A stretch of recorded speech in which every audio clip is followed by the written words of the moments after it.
All right, a very good morning to you, and thank you so much once again for joining us on the program. It is the platform, the pinnacle of all discussion. This is where we look at issues as they affect us as Nigerians, and that's Abia. Thank you so much for joining me on the program this morning. My name is Ginika Olua. I'm sure that within the week, or since last week, or a few weeks ago, yes, there's been this disagreement between Dangote Industries Limited, as the refinery.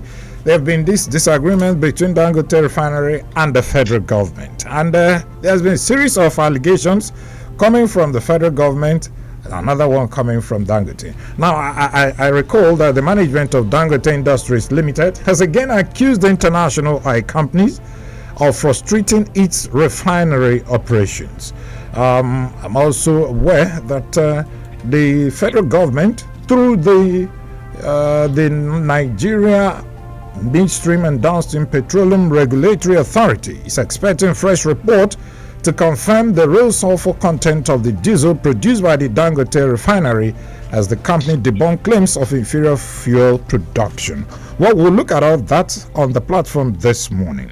Joining me virtually to talk about this issue is the national president, Publish What You Pay Nigeria, a coalition of 150 civil society organizations linked to the extractive industry. He is also an energy analyst. I'm talking about Mr. Taiwo Otitolaye. He joins me from Ilorin, the Kwara State capital. Good morning, sir. Thank you so much for coming on the show. Well, good morning, listeners. Good morning, everyone. I am Comrade Taiwo Otitolaye. Comrade Taiwo Otitolaye, the National Coordinator, Publish What You Pay. Publish What You Pay is the leading global coalition on extractive advocacy in 51 countries. So I coordinate that of Nigeria. Good morning, listeners. All right, welcome, Comrade. Now, with this development that we're having in the oil and gas sector, we would like to get your opinion as an energy analyst on what is playing out in the oil and gas sector. That's the mainstay of the economy of Nigeria. Let's get your opinion as to what is happening there in relation with the disagreement between the federal government, Dangote refineries, and the international oil companies. Well, oil and gas industry for over 5 decades in Nigeria, in terms of corruption, has become a hydra, dreaded, multifaceted dragon. It is the mainstream of Nigeria's economy. And players, political actors, leaders, have used the oil and gas to siphon or loot commonwealth. The quality of life, you can see it's a reflection in the quality of life of Nigeria. Why the leaders live in a high degree of affluence, the masses riddled in abject poverty. Educational sector, health sector, development in all ramifications has greatly suffered the looting of our leaders. So oil and gas, you can see other oil nationals like the Aramco, that is of Saudi Arabia, they saved for the rainy day. They invest. Their citizens, they share it. The benefit of the resources, the masses in Saudi Arabia and other countries benefit. But for Nigeria, the opposite is the case. The masses are suffering. The oil host communities are paying dearly. Environment degraded, diseases, abject poverty.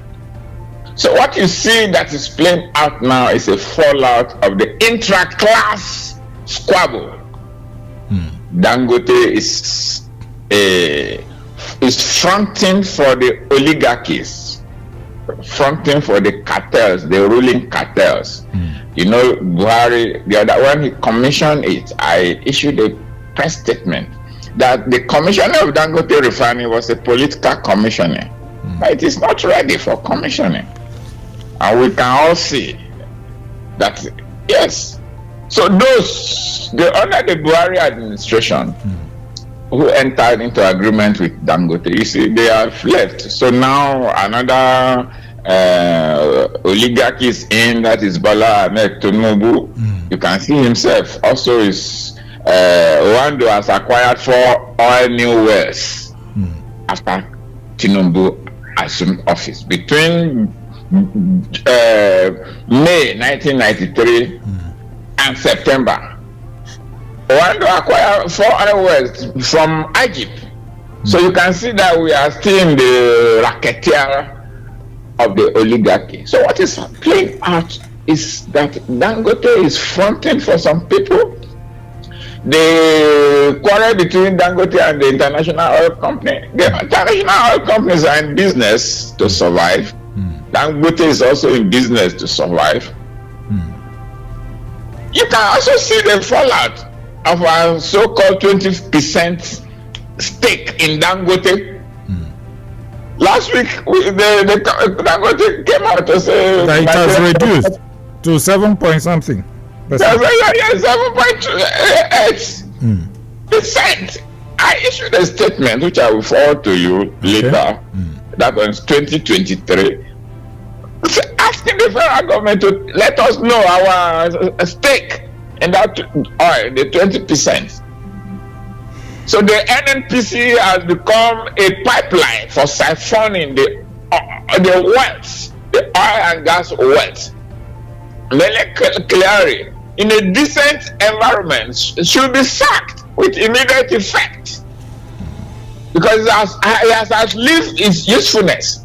So the quality of diesel, you can see also that is that the refinery is also not positioned to serve Nigeria. It's not positioned to serve Nigeria. Exactly. Why are our 4 refineries not working? Why are they not working? Our 4 refineries have the capacity of refining 445,000 barrels of oil per day. So if you refine 445,000 barrels of oil per day, you see you have over a dozen byproducts from the crude, apart from oil.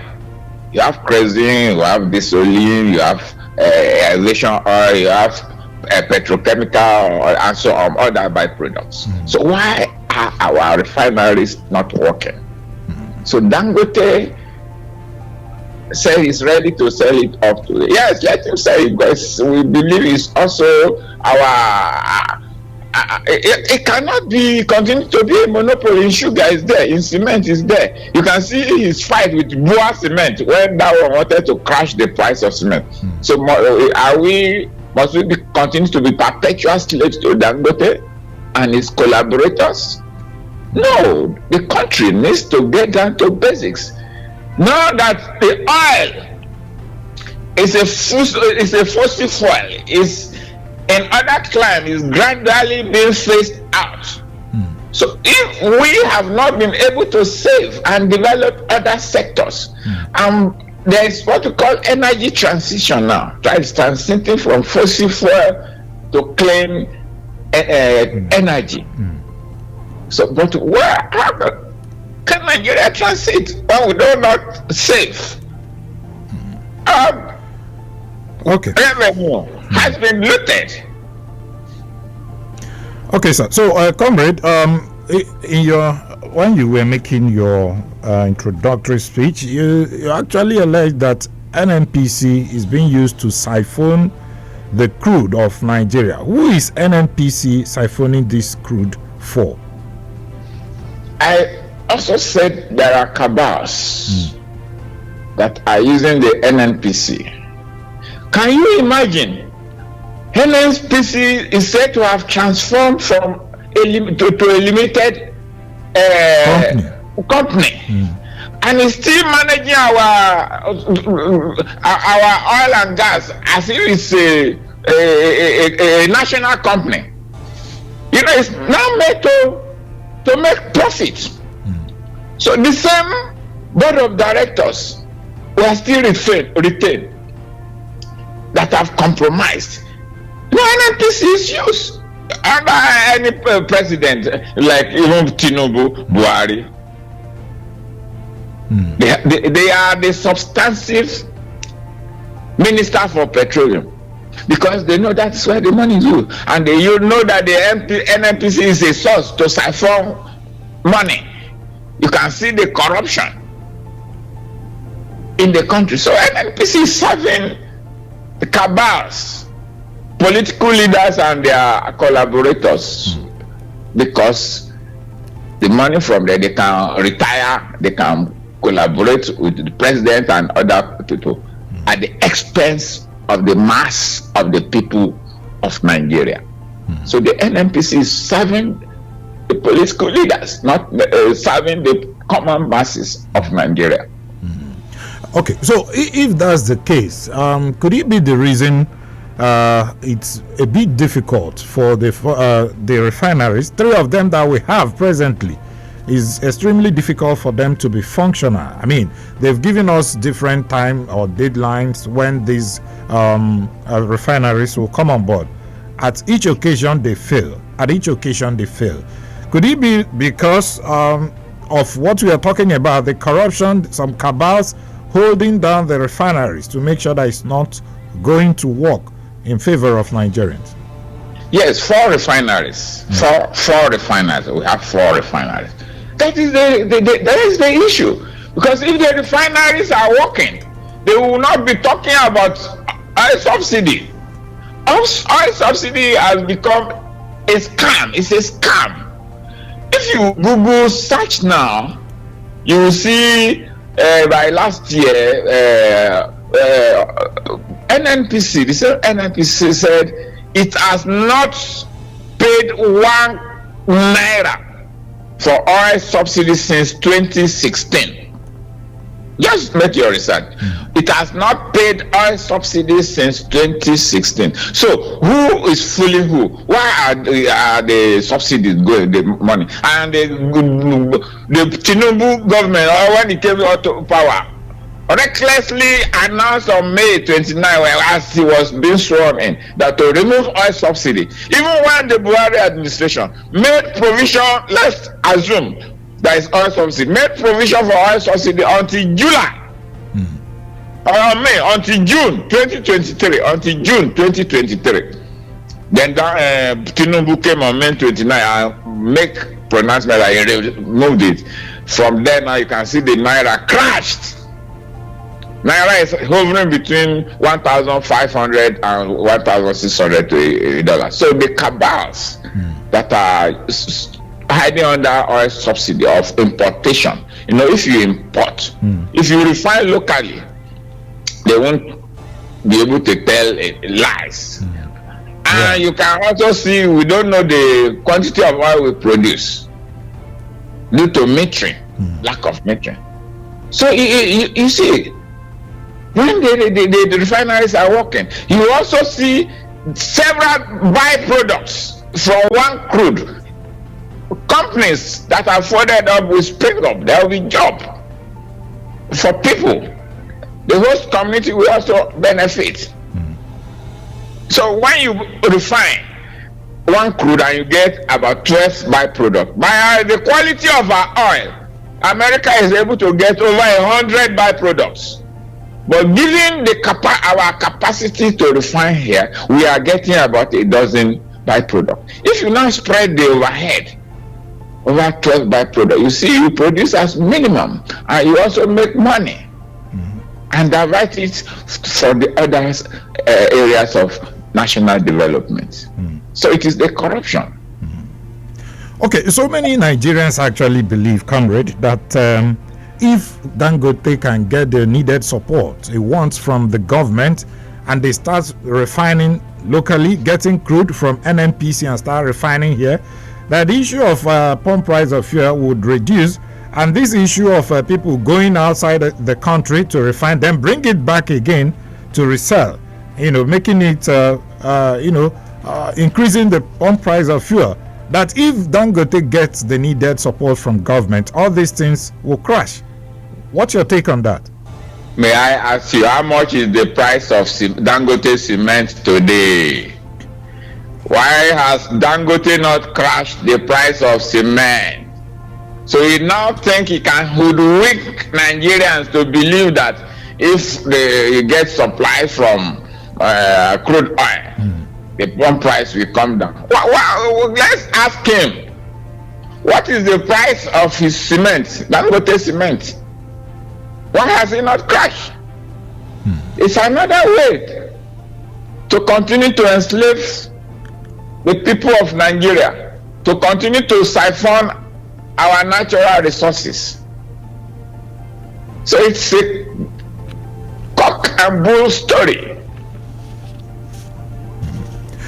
Okay, so the issue and the allegation that Nigeria is still paying subsidy, how true is that? It's still been what? Paying subsidy on fuel. Subsidy is a scam. There are people who say they pay subsidy. They only share the money among themselves. They share. Why are they exporting our crude oil to refine in other place and now buy it with money? Is that not prodigious?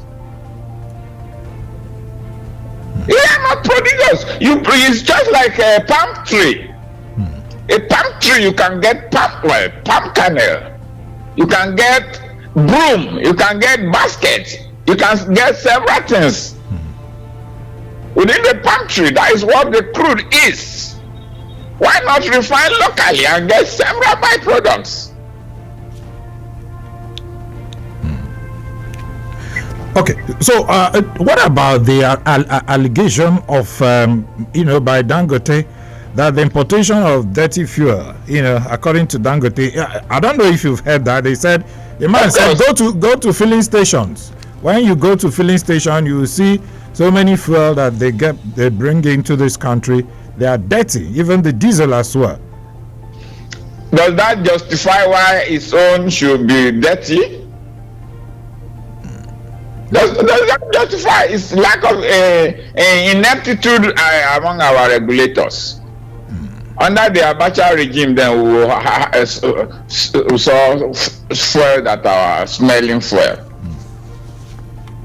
He quickly, even for a point, he quickly addressed it. So why at this age must we continue to import dirty fuels, and now causing havoc on our cars, on our engines, and pollution? Vehicle, cars, or just a vehicle generally, accounts to a very high percentage of pollution.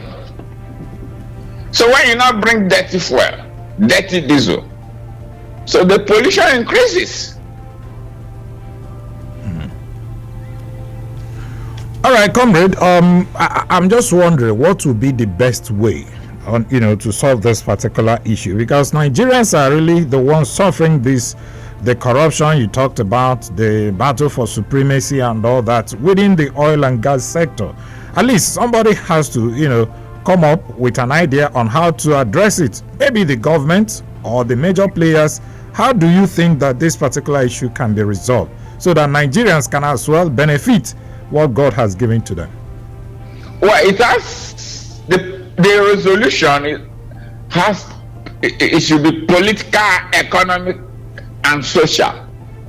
How do I mean? This country, we don't know. It needs to be restructured. When the country is restructured, we can now know, because now we have all of them from different nationalities, tiny, less than 1%, tiny people coming together to hold our natural resources and our commonwealth. So if you restructure politically, each parliamentary, I recommend parliamentary system, each geopolitical zone will now know its resources and maybe contributes to the center, a loose federation. So the economic then is also, you have to get down to the basics. The present leaders of the Nnpc, you sack them, and the president and his minister in the National Assembly, they also be honest. The policies, we have policies, although the Petroleum Industry Act was enacted, but it cannot bite. It's like a dog, a picture of a dog in a book. It can neither bark nor bite. So because the petroleum industry was designed to fail. So the thing is to restructure the refineries, bring them back to life, let them produce, and dissolve the board of Nnpc and get capital. And then you can now say, okay, you are going to public-private partnership. The government should hold 50%, private partners 50%. You can see the LNG, the liquid natural gas, you see it's working a bit because it's government and private partnership. So when you go this, then also the social aspect is that Nigerians should also demand accountability from their leaders, because no leader willingly render accountability without the demand side of accountability by the citizenry. Okay, maybe this restructuring you talked about can also help in addressing the issue of environmental degradation that we see in the oil, Niger Delta area. Exactly, and even in the mining section, that is the mineral, solid mineral section. It will. Will you also address the issue of employment? Because some youths in the Niger Delta are up to this moment complaining that the oil companies there do not employ them. Rather, they bring in their foreign nationals to work there. It will definitely address it, because the policy of indigenization, the policy of having to employ your local community, your host community where you work. There is what you call the Community Development Agreement, CDA. You can so the social licensing, the people of that area must be the first beneficiaries in terms of employment. It's like saying catchment area. So it will definitely address it. And also the pollution. The people can now hold the company and the government to accountable in terms of pollution. Like you can see Shell running away, divesting now, after polluting and destroying the environment, killing so many people. Whereas what we are demanding now from Shell and others is to not to go. We should not allow them to go. They should come and restore the environment. What we call there should be audit, environmental audit, the financial compensation, and restoration of the ecosystem. When you were talking, comrade, you talked about the Petroleum Industry Act. He said that that particular act was actually designed to fail, that it cannot bite. Now, is there any way it can be reworked or amended by the National Assembly to enable it to bite and become more effective? Of course, the Petroleum Industry Act needs to be reworked and amended by the National Assembly so that it will serve its purpose. It will take charge, cognizance of the host communities, of all the players. So that is when it will work, not as it's presently stated. All right, let me sincerely thank you. The National Coordinator, Publish What You Pay Nigeria, a coalition of civil society organizations linked to extractive industry, and energy analyst, Comrade Taiwo Otitolai. Thank you so much for speaking with us on the platform this morning. We appreciate you. Thank you. Thank you, Aloha. All right, thank you. Pleasure speaking with you. Thank you. Thank you, sir.